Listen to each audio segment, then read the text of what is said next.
Hello and welcome back to my channel. I am in the middle of doing a decluttering series right now, which really helps you minimize your home, help it be more clutter-free, get it organized and under control so it functions for you better. This is episode 3. If you want to watch the other episodes that are also in the kitchen, go ahead and follow the links down below. Today we're going to be doing the fridge and the freezer. It's always really hard to both do these projects, and it's hard to watch them sometimes too because you do end up wasting food and it is hard to see, but we have to get the expired and moldy food out of there. I'm going to be using baking soda today. I love this stuff. I have used it in every way possible, I feel like, and we're going to make a paste to clean out the refrigerator. I am just going to be putting some water in with this baking soda, making sure that it's not too thick because the temperature of the fridge will actually affect this. So just make sure it's a little bit runny, and this is going to help deodorize, and then because it's a little bit gritty, it really does kind of help pull off things that are stuck in there, and you don't want to be using any harsh chemicals in the fridge because the smell actually lingers and gets into your food. So this is a really safe solution. Guys, this is what my fridge looks like. Like I said, this is hard to watch. This is really sad because there's obviously too much food in here. Things get pushed to the back of the fridge and end up getting wasted, but it's really important to go through. We're just gonna do this shelf by shelf.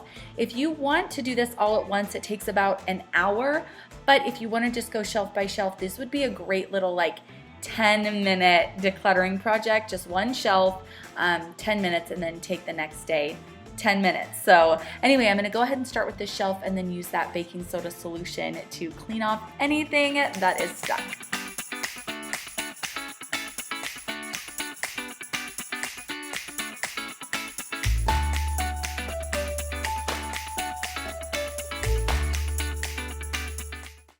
I also wanted to mention it's really good to go shelf by shelf, even if you're doing this all in one sitting, just so that you can close the refrigerator in between decluttering. So if you were to take everything out at once and just let it sit out for an hour, it would be a big problem. You could have things go bad. So I like to go one shelf, shut the fridge, declutter, take the next shelf. So anyway, I still have quite a bit of food in my fridge after I get done with this, especially little condiments and stuff. I also noticed that I have doubles of things, like I had 2 pizza sauces, so I put that on my menu for this week. That's another really good thing to do, is just see what you have in your fridge that you want to use up. I also had whipped cream and a heavy cream in the fridge door, which is actually not a great place to keep that because the fridge door doesn't get as cold as the actual refrigerator, and dairy products do better in the actual belly of the fridge. So I went ahead and moved those. I also lined the bottom shelf, the rack right there that I was working on, with some wax paper just to help anything that was sticky. So like I set syrup on there and jam. So things that are sticky, you might want to put a wax paper down just so that you don't have such a big mess to clean up next time, like I did this time.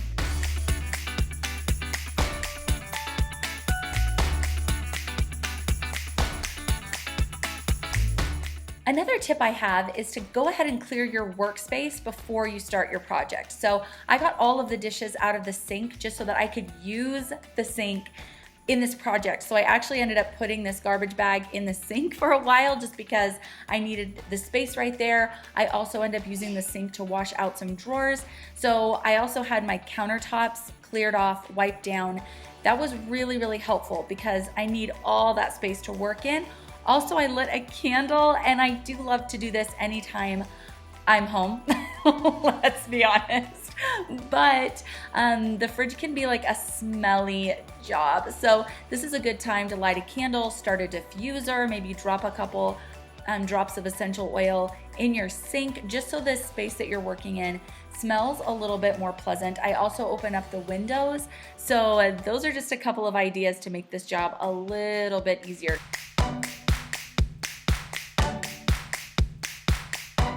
I am just going to keep going with this baking soda solution, and it's really important to note too that you're going to want to rinse this down after, because if you don't rinse it, it will leave a white film, which you don't want. So go ahead and get some water and make sure this is nice and rinsed off. But this baking soda solution is incredible. It works so well. Baking soda is so cheap, and it's really the perfect way to clean out your fridge. For this drawer, I'm actually going to wash it in the sink because it was disgusting and it's just a little bit hard to get into the very, very back of the drawer. So I just use normal dish soap and water for this, no problem.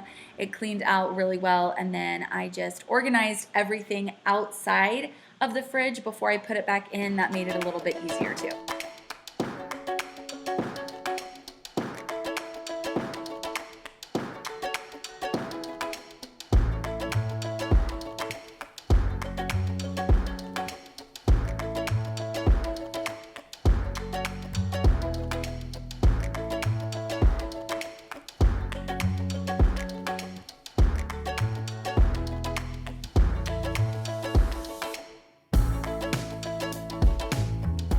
So to tell you a little bit more about this decluttering series that I am working on right now, if you follow along, I will help you declutter your entire house top to bottom. I will be giving you tips along the way, tricks to make it easier, hacks, and tons of motivation. I recently, along with my family, decluttered over 65% of our stuff, and we are living such a better life. I don't know if there's any way to say it.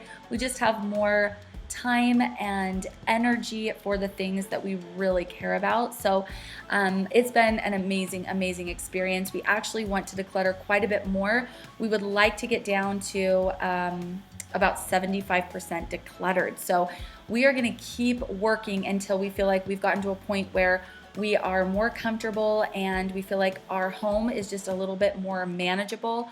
So all of these videos post on Fridays, so if you are wanting to have a little bit less stress in your life, a little bit more time for the things that you value, go ahead and again subscribe, follow along. Here's my fridge before, and then after about an hour, it was completely transformed.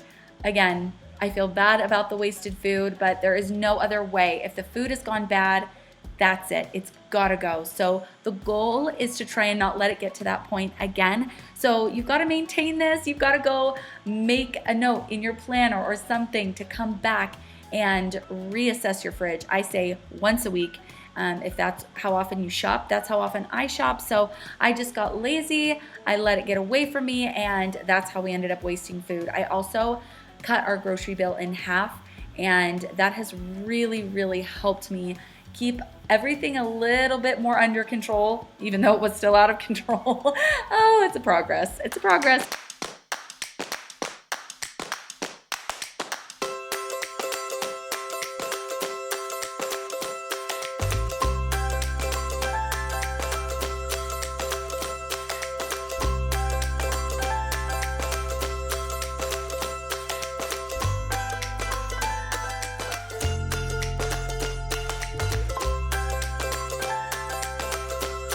I knew that I wanted to get a couple of clear bins to go in the fridge just for cheese and a couple other things. So I went ahead and snapped a picture of my fridge before I went to Home Goods, which is where I like to buy little clear containers. I'm also making a list on my grocery board of the things that I wanted to replace, that I had to throw out, that I wanted to use again for lunches and food next week. So here is one of the little containers that I got at Home Goods, and here's the one for the cheese. They were both inexpensive and they fit perfectly. The last video I posted in this series was a pantry declutter. So if you are interested in getting your pantry a little bit more organized, a little bit more manageable, then go ahead and click the video on the right of the screen. It will take you right over. Thank you guys so much for joining me today. I hope you have a beautiful day, and I will see you soon. Bye.